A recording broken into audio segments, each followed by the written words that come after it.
ಏನು ಕರ್ಮ ರೀ ಇದು.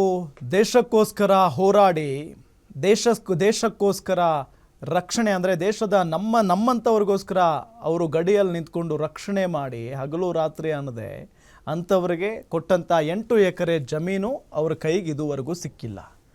1971 ಯುದ್ಧದಲ್ಲಿ ಭಾಗವಹಿಸಿ ಶತ್ರುಗಳ ಎದೆಯನ್ನು ಸೀಳಿದಂಥ ಒಬ್ಬ ಯೋಧನಿಗೆ ಎಂಥ ಅನ್ಯಾಯ ನೋಡಿ. ಅವರಿವತ್ತು ನಮ್ಮ ಜೊತೆಗಿಲ್ಲ, ಅವರ ಪತ್ನಿನೂ ಇಲ್ಲ.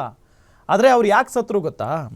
ಇಷ್ಟು ದಿನಗಳ ಕಾಲ ಅವರಿಗೆ ಕೊಟ್ಟಂಥ ಜಮೀನಿಗೋಸ್ಕರ ಕಚೇರಿ ಅಲೆದಾಡಿ ಕಚೇರಿಗಳ ಬಾಗಿಲನ್ನು ಕಾದು ಆ ಅಧಿಕಾರಿಗಳ ಮುಂದೆ ಕೈಕಟ್ಟಿ ತಲೆ ತಗ್ಗಿಸಿ ನಿಂತು ಸತ್ತೋದ್ರು.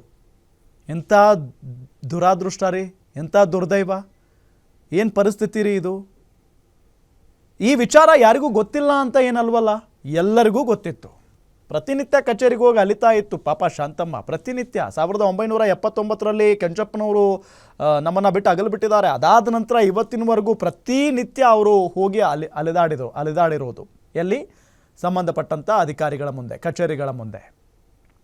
ಅವ್ರಿಗೆ ಯಾರಾದರೂ ಸ್ಪಂದಿಸಿದ್ರಾ? ಇಲ್ಲ, ಯಾರೂ ಸ್ಪಂದಿಸಿಲ್ಲ ರೀ. ಮಾನವೀಯತೆ ಅನ್ನೋದಿಲ್ವಾ? ಮಾತೆತ್ತಿದ್ರೆ ಜೈ ಜವಾನ್ ಅಂತ ಹೇಳ್ತಾ ಇರ್ತೀರಲ್ಲ, ಇದಾ ನೀವು ಜವಾನರಿಗೆ ಕೊಡುವಂಥ ಗೌರವ, ನಮ್ಮ ಯೋಧರಿಗೆ ಕೊಡುವಂಥ ಗೌರವ? ಅವರ ಕುಟುಂಬಸ್ಥರಿಗೆ ಏನು ನ್ಯಾಯ ಕೊಟ್ಟಂಗಾಯ್ತು? ನಾವೆಲ್ಲ ಸೇರಿ ಏನು ಕೊಟ್ಟಂಗಾಯ್ತು? ಅವರ ಹೋರಾಟಕ್ಕೆ 8 ಎಕರೆ ಜಮೀನನ್ನು ಕೊಟ್ಟಿದ್ದಾರಷ್ಟೇ. ಆ 8 ಎಕರೆ ಏನೇನೂ ಅಲ್ಲ, ಅವರ ಜೀವದ ಮುಂದೆ ಏನೇನೂ ಅಲ್ಲ. ಆದರೆ ಅಟ್ಲೀಸ್ಟ್ ಅವರ ಬದುಕಿಗೋಸ್ಕರ ಆದರೂ ಆ 8 ಎಕರೆ ಜಮೀನನ್ನು ಏನು ಘೋಷಣೆ ಮಾಡಿತ್ತಲ್ಲ ಸರ್ಕಾರ, ಅದನ್ನು ಕೊಡ್ಬೋದಾಗಿತ್ತಲ್ಲ. ಕೊಟ್ಟೇ ಇಲ್ಲ. 1979ರಲ್ಲೇ ಕೆಂಚಪ್ಪ ಸಾವನ್ನಪ್ತಾರೆ. ಇವತ್ತಿನವರೆಗೂ ಅವರ ಪತ್ನಿ ಆ ಗದ್ದೆಗೋಸ್ಕರ ಅಥವಾ ಜಮೀನಿಗೋಸ್ಕರ ಹೋರಾಡಿದ್ದಾರೆ, ಅಲೆದಾಡಿದ್ದಾರೆ, ಇದುವರೆಗೂ ಸಿಕ್ಕಿಲ್ಲ. ಈ ವಿಚಾರ ಎಲ್ರಿಗೂ ಗೊತ್ತಿತ್ತು.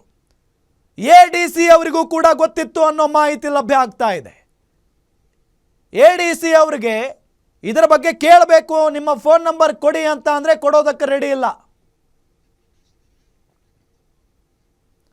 ಇದೇ ವಿಚಾರಕ್ಕೆ ಸಂಬಂಧಪಟ್ಟಂತೆ ಮಾತನಾಡೋದಕ್ಕೆ ನಮ್ಮ ವೀರ ಯೋಧ, ಹುತಾತ್ಮ ಯೋಧ ಕೆಂಚಪ್ಪನವರ ಮಗ ಪ್ರಕಾಶ್ ಅವರಿದ್ದಾರೆ ನಮ್ಮ ಜೊತೆಗೆ ಸಂಪರ್ಕದಲ್ಲಿ. ಪ್ರಕಾಶ್, ನಮಸ್ಕಾರ. ನಮಸ್ಕಾರ ಸರ್. ಪ್ರಕಾಶ್, ಎಷ್ಟು ವರ್ಷ ಆಯಿತು ಈ ಜಮೀನಿಗಾಗಿ ನೀವು ಓಡಾಡ್ತಾ ಇದ್ದು? ಸರ್ 51 ವರ್ಷ ಆಯ್ತು ಸರ್. ಇದುವರೆಗೂ ಮಾಡಿಲ್ಲ ಸರ್ ಅವರು. 51 ವರ್ಷ ಆಯ್ತು. ಯಾರ್ಯಾರ ಬಳಿ ಹೋಗಿದ್ರಿ ನೀವು? ಹಿಂಗೆ ನಮ್ಗೆ ಜಮೀನಿದೆ ಕೊಡಿ ಅಂತ?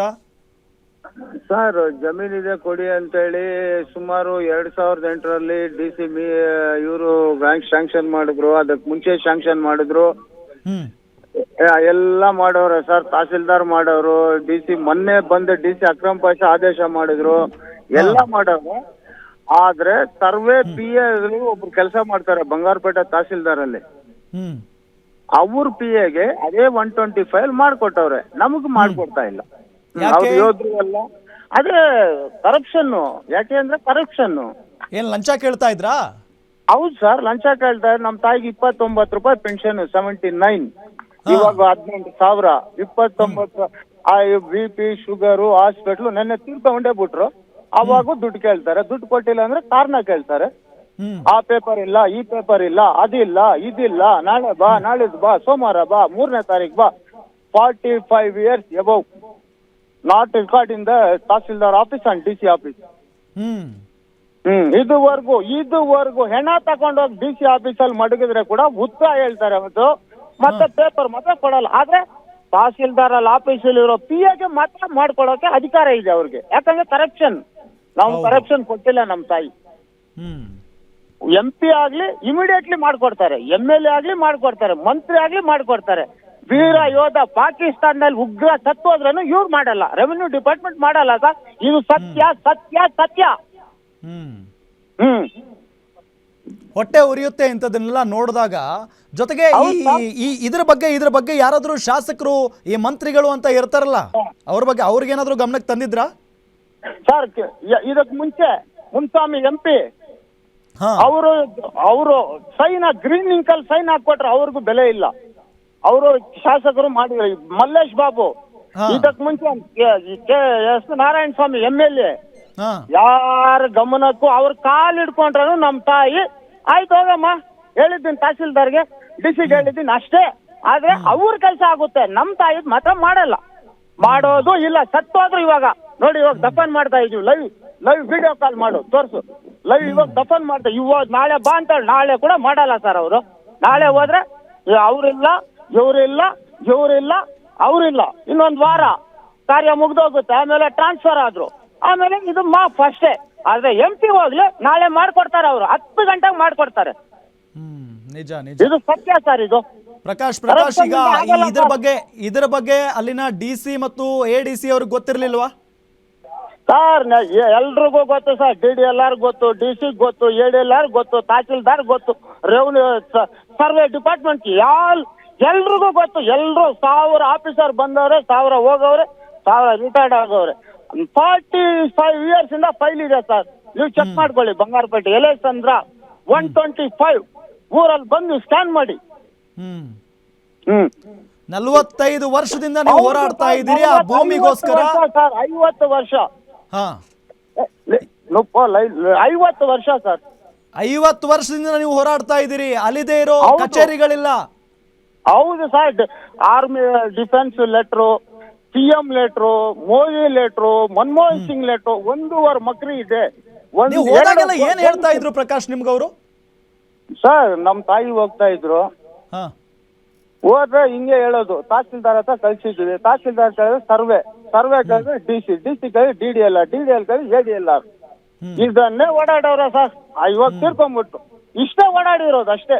ಬ್ಯಾಂಗ್ಳೂರು, ಕೋಲಾರು, ಬಂಗಾರಪೇಟೆ. ಯೋಧನಿಗೆ ಕೊಟ್ಟಿದ್ದಂತ ಭೂಮಿಯನ್ನ ಕೊಡೋದಕ್ಕೆ ಇವ್ರಿಗೇನ್ ರೋಗ ಅಂತೆ? ಕೊಡ್ತಾ ಇಲ್ಲ ಸರ್, ಕರೆಕ್ಷನ್. ಎಷ್ಟು ಕೇಳಿದ್ರಂತೆ? ತಹಸೀಲ್ದಾರ್ ಕೇಳ್ತಾರೆ 5 ಲಕ್ಷ ರೂಪಾಯಿ. 5 ಲಕ್ಷ ರೂಪಾಯಿ. 5 ಲಕ್ಷ ರೂಪಾಯಿ ಕೇಳಿದ್ನಲ್ಲ ತಹಸೀಲ್ದಾರ್, ಅವನ ನೀವು ಗಡಿಯಲ್ಲಿ ಬಿಟ್ಟು ಬರ್ಬೇಕು ಹೋಗಿ. ಸುಮ್ಮನೆ ನೀನ್ ಹೋಗಯ್ಯ, ನೀನ್ ಯಾಕೆ ಮಾತಾಡ್ತೀಯ? ಅಯ್ಯೋ ಸರ್. ಪ್ರಕಾಶ್ ಅದೇ ಈಗ 5 ಲಕ್ಷ ರೂಪಾಯಿ ಕೇಳಿದ್ನಲ್ಲ ತಹಸೀಲ್ದಾರ್, ಅವನ್ನ ಹೋಗಿ ಗಡಿಯಲ್ಲಿ ಬಿಟ್ಟು ಬರ್ಬೇಕು. ಹೌದು ಸರ್, ಅವ್ರೆಲ್ಲ ದುಡ್ಡು ಕೇಳ್ತಾರೆ, ಕರೆಕ್ಷನ್ ಕೇಳ್ತಾರೆ ಸರ್. ಸೊ ಈಗ ಏನ್ ಮಾಡ್ಬೇಕು ಅನ್ಕೊಂಡಿದೀರಿ ನೀವು? ಅದೇ ಅಣ್ಣ, 1 ನಿಮಿಷ ಇಲ್ಲ, ನೀವು ಮಾತಾಡಿ, ನಾನು ಸೈಲೆಂಟ್ ಆಗಿರ್ತೀನಿ, ಮಾತಾಡಿ. ಹಲೋ. ಓಕೆ ಪ್ರಕಾಶ್ ಈಗ ಏನ್ ಮಾಡ್ಬೇಕು ಅನ್ಕೊಂಡಿದೀರಿ ಈಗ ಮುಂದೆ?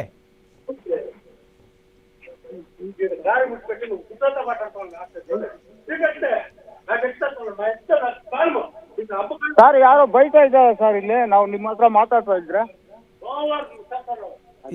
ಯಾರದು ಪ್ರಕಾಶ್? ನೀವು ಯಾರೋ ಬೈತಾ ಇದ್ದಾರೆ ನಿಮ್ಮ ಹತ್ರ ಇರೋ ಸತ್ಯ ಹೇಳ್ತಾ ಇದ್ರೆ ಬೈತಾ ಇದ್ದಾರೆ ನಮ್ಮನ್ನ. ಸತ್ಯ ಹೇಳಿದ್ರೆ ಯಾಕೆ ಬೈತಾರೆ? ಯಾರವರು? ಅದೇನೋ ಅವ್ರಿಗೇನೋ ಬೈತಾ ಇದ್ದಾರೆ.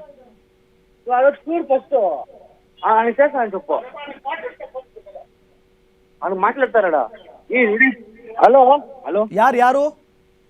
5 ನಿಮಿಷ ಸರ್, ಅವರು ಪ್ರಕಾಶ್ ಯಾರದು? 5 ನಿಮಿಷ ಮಾಡ್ತಾರೆ. ಹಲೋ ಯಾರದು ನಿಮ್ಗೆ ಆಗ ಬೈತಾ ಇರೋದು? ಸರ್ ಯಾರು ಬೈದಿಲ್ಲ, ದಫನ್ ಮಾಡ್ತಾರೆ, 5 ನಿಮಿಷ ಕಾಲ್ ಮಾಡ್ತೀವಿ. ಸರಿ ಓಕೆ.